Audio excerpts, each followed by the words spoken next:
a man waiting for his coffee to cool, was General Alexander Riker. He was the only human in the hall, a lone figure in a sea of alien supremacy, clad not in ceremonial robes or the cumbersome armor of the warrior races, but in a simple, well-pressed Earth military uniform. The gold insignia on his chest gleamed under the artificial lighting, a subtle defiance against the grandeur of the moment. Before him, the towering figure of Grand Imperator Vosk of the Zarkith Empire exuded arrogance. His species, a hulking blend of reptilian and cephalopod, prided itself on war, conquest, and their supposed evolutionary superiority. His 12 black eyes fixed on Riker with a look of vague amusement, as if observing an unusually clever rodent. The Imperator's voice, a guttural blend of clicks and roars, was softened only by the smooth translation device hanging from his elaborate war cape. Human, Vosk intoned, his words carrying the weight of 1,000 conquered worlds. Your species stands at a crossroads. The Zarkith Empire offers you the honor of joining our war against the Verkai Dominion. In return, Earth shall be granted status as a vassal state and access to our technologies. Riker blinked once, as if processing an unremarkable weather report. Then he sighed, slowly, deliberately.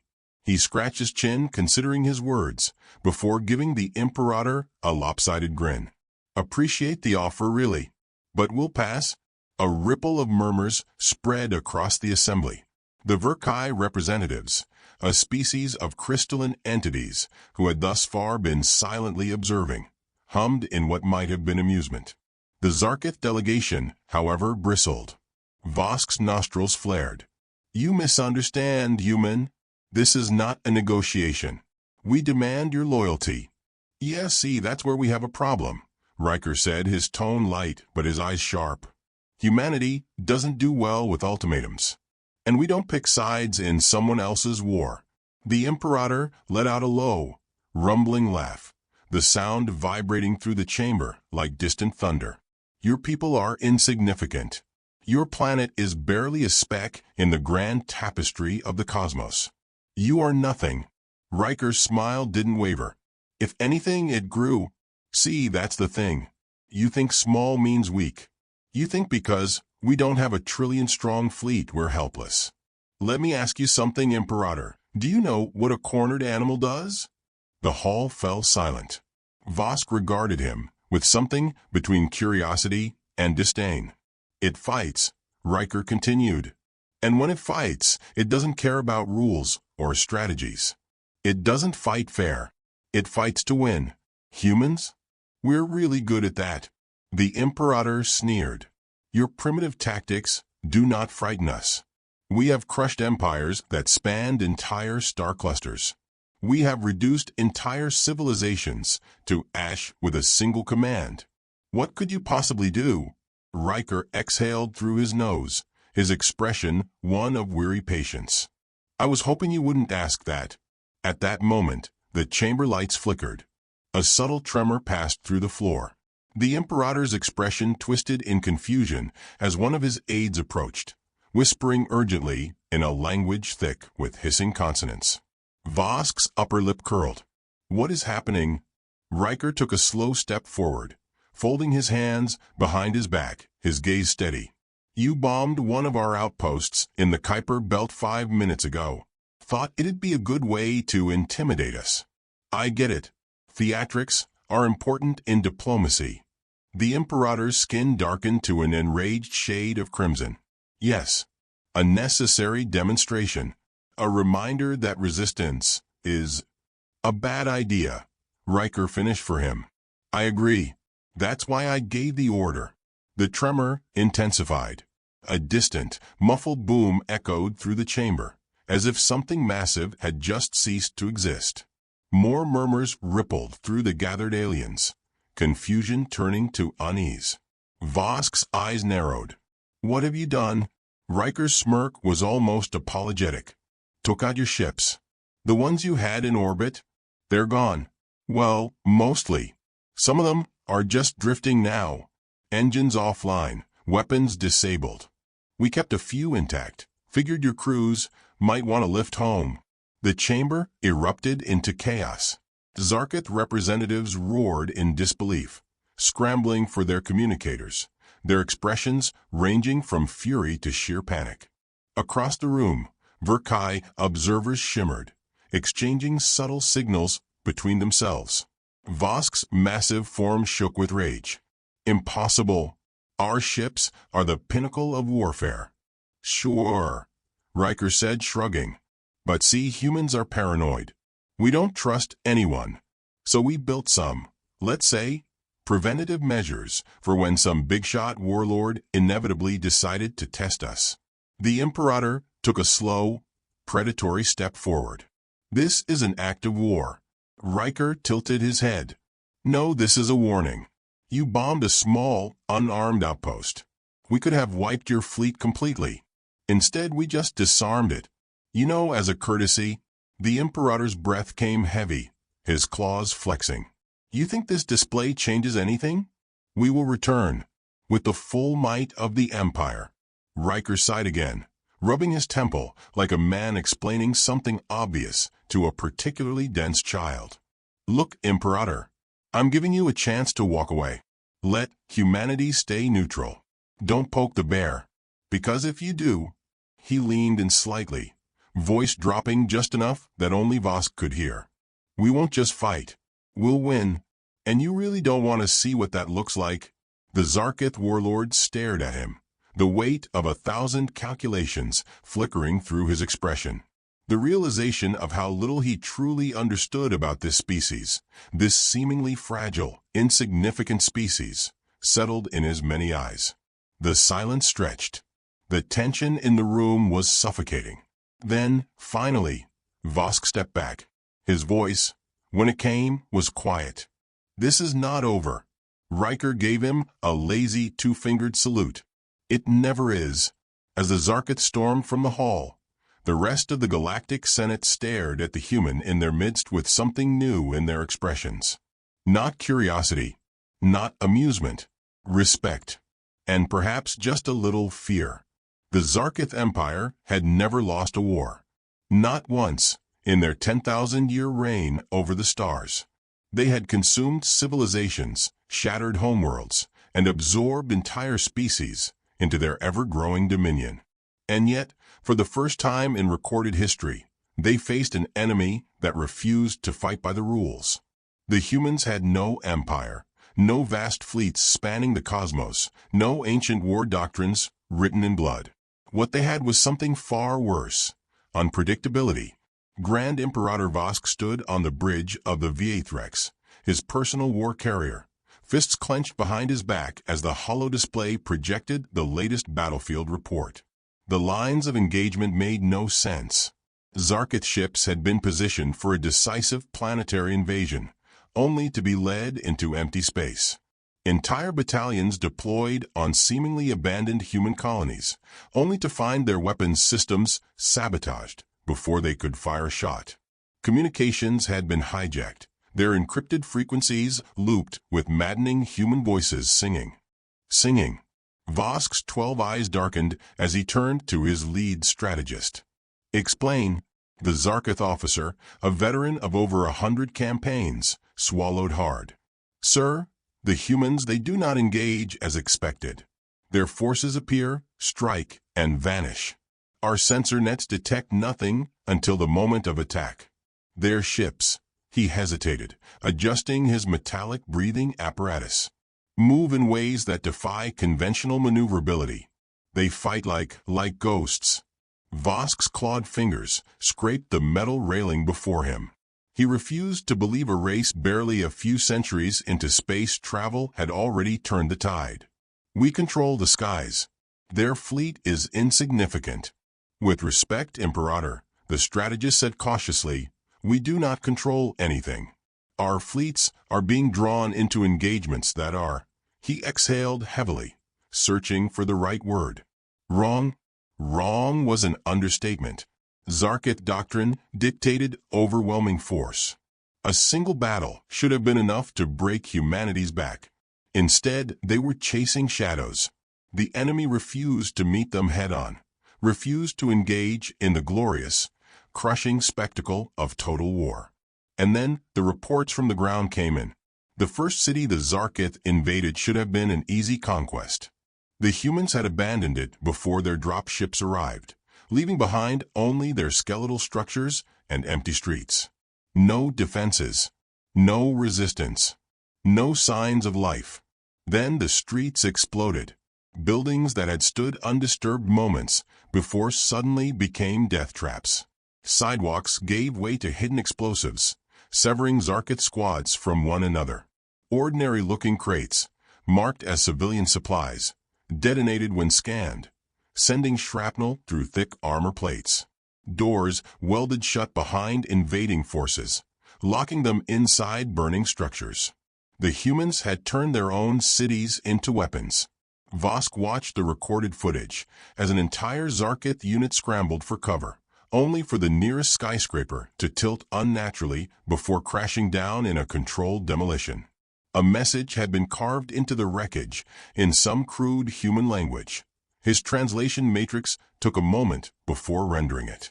"Welcome to the neighborhood."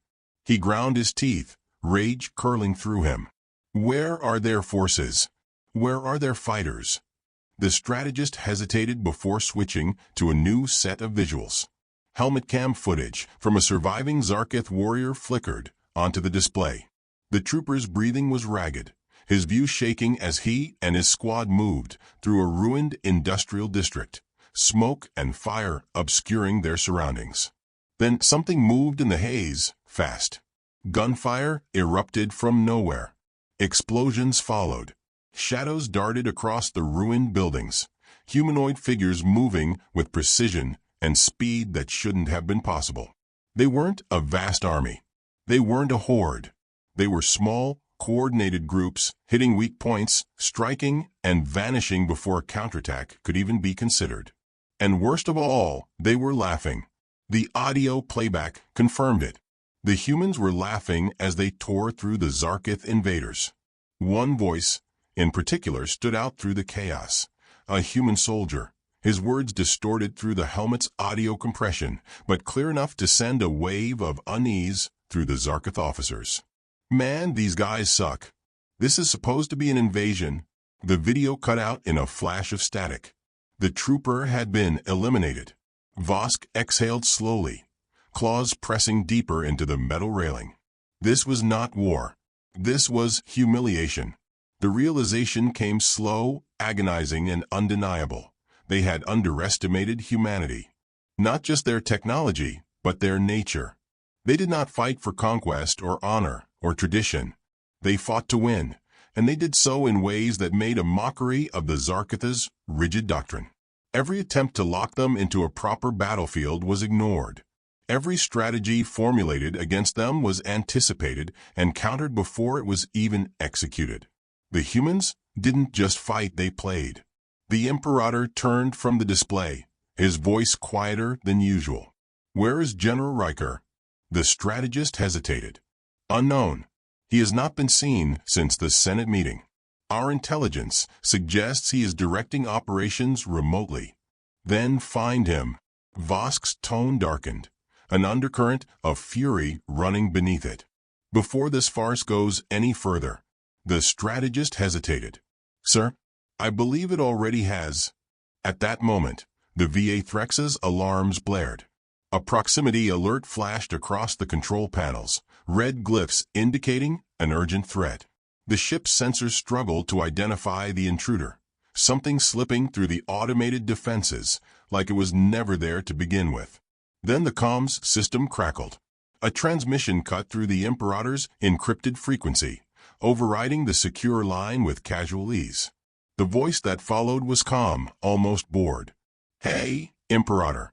Hope I'm not interrupting anything." "Riker." Vosk's grip tightened around the railing until the metal buckled beneath his claws. "You dare?" "Relax, big guy. Just calling to check in. How's the invasion going?" "Oh, wait.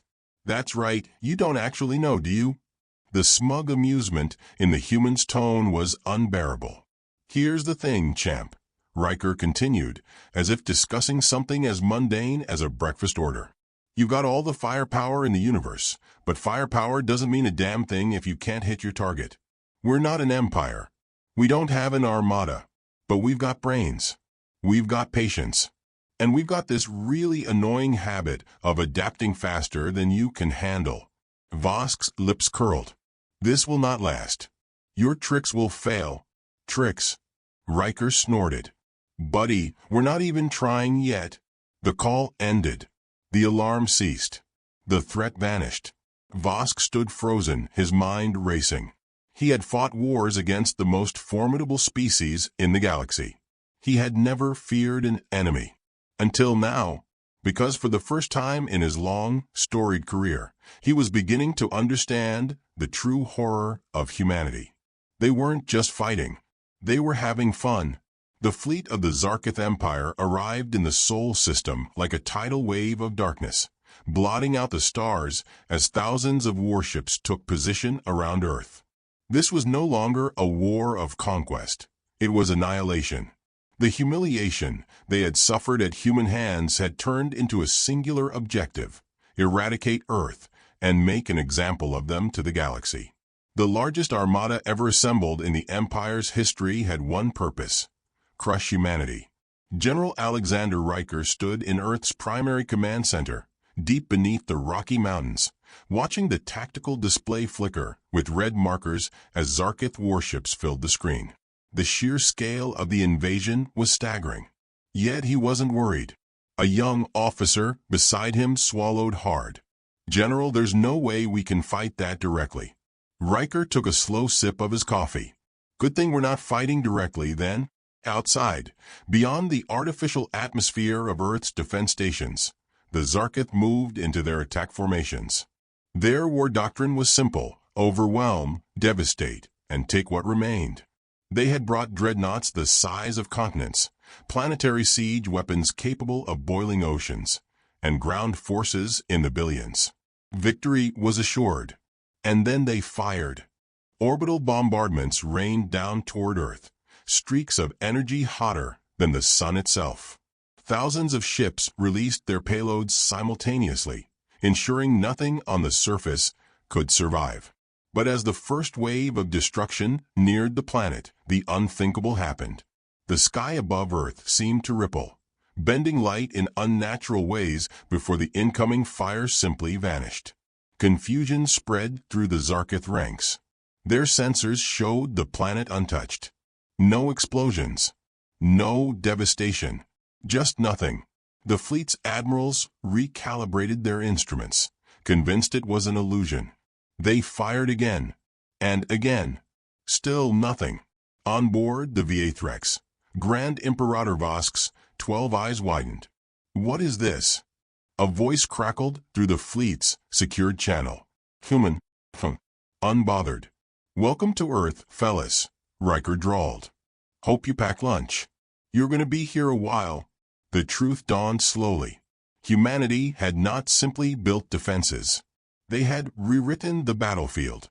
The moment the Zarkith had entered the Sol system, they had been walking into a carefully constructed trap. Earth's scientists had spent decades preparing for an inevitable invasion, and when it came, they had unleashed their most powerful weapon: deception. The planetary cloaking field, a marvel of quantum mechanics and energy manipulation, had done more than just render Earth's cities invisible. It had redirected incoming fire, warping projectiles into deep space or folding energy blasts into harmless heat dispersions. The Zarkith were not fighting a planet.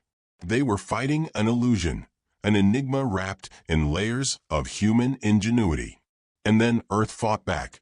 Hidden defense platforms, buried deep in the asteroid belt, came alive. Railguns the size of skyscrapers locked onto Zarkith capital ships and fired hypervelocity tungsten rods that tore through hulls like paper. Electromagnetic pulse arrays disabled entire formations in seconds. Mines disguised as harmless space debris detonated en masse, cutting through battleships with surgical precision. Zarkith warships, designed for traditional fleet battles, had no counter for the chaos that unfolded. Their formations shattered, admirals barking conflicting orders as they tried to regroup. But every retreat path had been accounted for. The moment they tried to pull back, Earth's hunter-killer squadrons emerged. Human ships were not massive, nor did they rely on brute force. They were fast, unpredictable, and vicious. Squadrons of heavily armed corvettes weaved between Zarkith dreadnoughts, slipping through shields and delivering pinpoint strikes to critical systems. Some ships had been stripped of traditional weapons entirely, replaced with electromagnetic jamming arrays, scrambling enemy targeting systems so wildly that Zarkith ships began firing on each other in the confusion. Vosk watched in growing horror as his fleet dissolved into chaos. This was not war as he knew it. This was slaughter, executed with surgical precision. The humans were playing a game only they understood, and the Zarkith were losing before they even knew the rules. Then the invasion force reached the surface. The Zarkith had assumed, foolishly, that if they could land their armies, the war would be won. Their warriors had conquered thousands of planets, subjugating species far more advanced than the humans. They were biologically engineered for war, standing nearly 9 feet tall, clad in adaptive combat plating, wielding plasma weaponry that could melt through reinforced steel. They landed in New York first. They never left. Within seconds of touching down, the entire first wave of Zarkith soldiers vanished from sensors. No distress calls. No combat logs. Just silence. Vosk's breath caught. Where did they go? The second wave landed, deploying armored battalions and mechanized walkers, expecting retaliation. What they received instead was absolute bedlam. Skyscrapers exploded from within, collapsing entire battalions before they could advance. Streets shifted, revealing hidden trenches where human guerrilla fighters emerged with shoulder-mounted railguns, weapons so powerful they tore through Zarkith armor like it was cloth. The invaders turned their weapons on the attackers, only for the very ground beneath them to open up, swallowing entire regiments into pre-dug tunnels where human shock teams lay in wait, armed to the teeth with explosives. Survivors attempted to retreat to their landing craft, but the skies were already a death trap.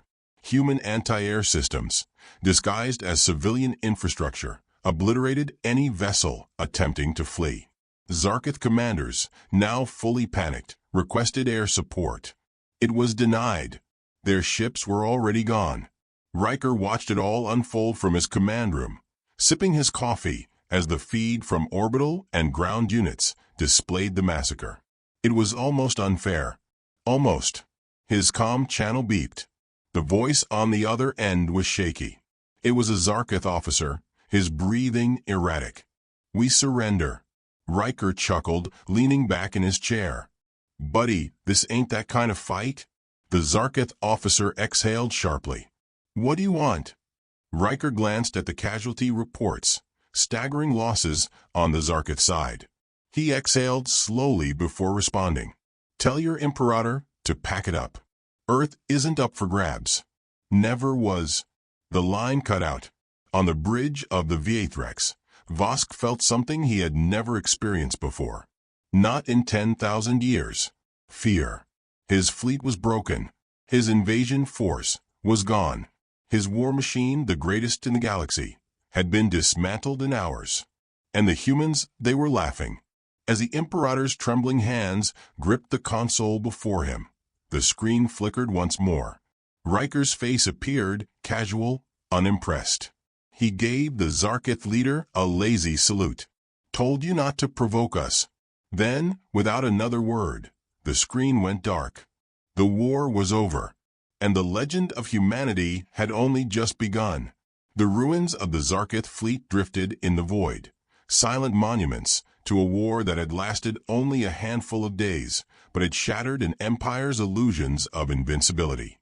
Their dreadnoughts, once symbols of absolute power, now lay in smoldering fragments across the Sol system, their broken hulls trapped in the gravitational pull of Jupiter's vast storms or sinking into the endless darkness beyond Neptune's orbit.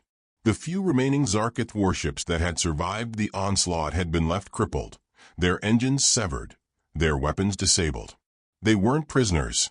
They were examples. On the bridge of the Viathrex, Grand Imperator Vosk stood motionless, staring at the sensor displays, unable to fully comprehend the catastrophe he had just witnessed. His empire had waged wars for millennia, conquering systems before their inhabitants even knew they were under attack. They had never known defeat. And yet, here he stood, surrounded by what was left of his once glorious armada, shattered beyond recognition. The humans had not just fought. They had played with them. The comms system crackled to life. Every surviving Zarkith officer turned toward the sound, the bridge filled with the weight of impending humiliation. Vosk knew what was coming before the voice even spoke. Imperator, Riker's voice came through, casual as ever, like he was greeting an old acquaintance rather than addressing a defeated warlord. Man, you guys really went all in on this one, huh? Vosk closed his eyes. The humans didn't understand diplomacy. They didn't understand honor. They mocked their enemies. That was the most unbearable part of all. Riker continued. I gotta say, I almost feel bad. Almost.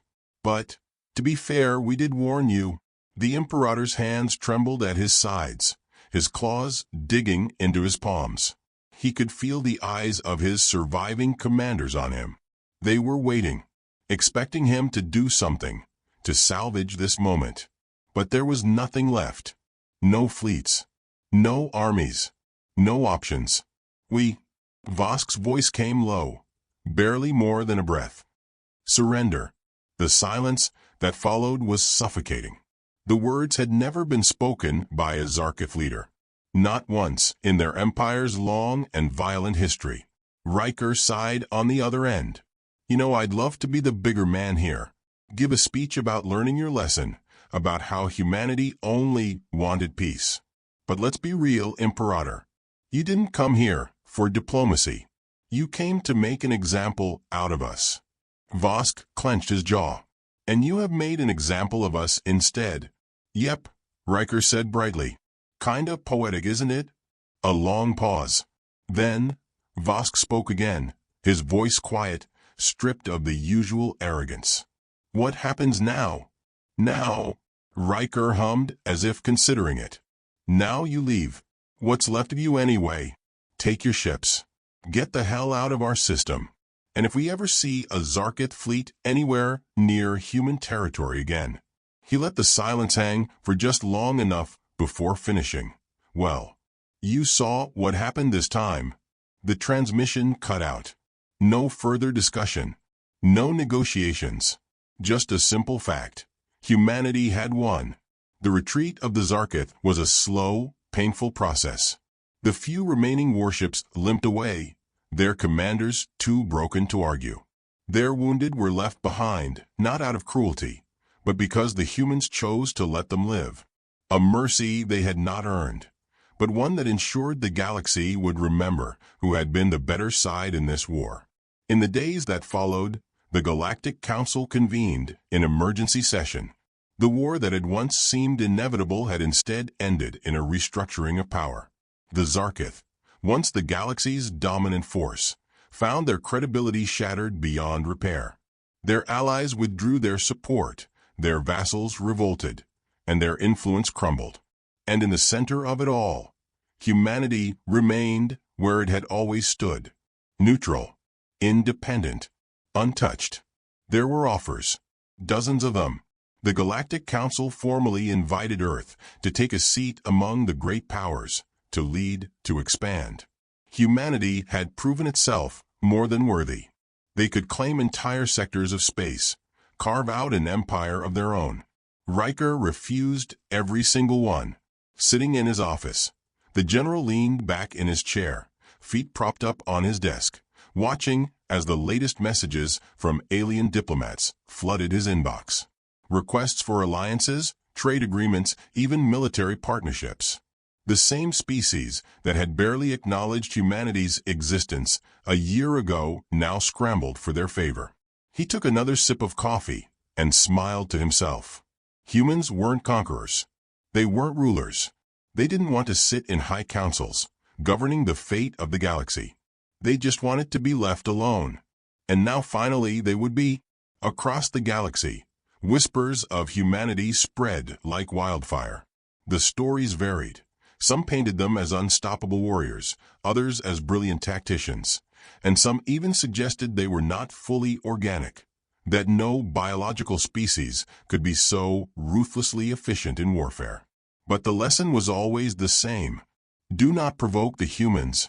It became a universal rule, a quiet warning passed through the highest echelons of power. Even species that had never encountered humanity firsthand knew better than to test them. The Zarkith had made that mistake so that no one else ever would. Weeks after the battle, Riker sat on the back porch of his ranch, watching the sunset over the mountains, a whiskey glass in his hand. He wasn't a man given to reflection, but for a moment, he allowed himself to enjoy the peace that had been won. The door creaked open behind him. A familiar voice broke the quiet. "You know, they're calling you the ghost of Earth now." Riker smirked, not turning around. "That's so." His old friend, Admiral Klein, took a seat beside him, setting her drink down with a quiet clink. "Some are saying you orchestrated the whole thing, that you knew exactly how this war would play out before it even started." He chuckled. "I wish I was that smart. Still, you saved us." He glanced at her, raising an eyebrow. "We saved ourselves. I just played my part." She nodded slowly, taking a sip of her drink. The two sat in silence for a while, watching the sky darken. Then, a message alert pinged on Riker's personal communicator. He glanced at it, eyes scanning the text. Another alien faction, some small upstart species, sending a formal demand, a warning to humanity not to expand too aggressively. Riker let out a long sigh, shaking his head as he set the device down. Some people just never learn. Klein grinned. "What do you want to do about it?" He swirled the whiskey in his glass, watching the amber liquid catch the last rays of the setting sun. Then he took a slow sip, exhaling contentedly. "Let 'em try." And somewhere, across the stars, another civilization whispered in hushed, fearful tones about the day humanity refused to be underestimated.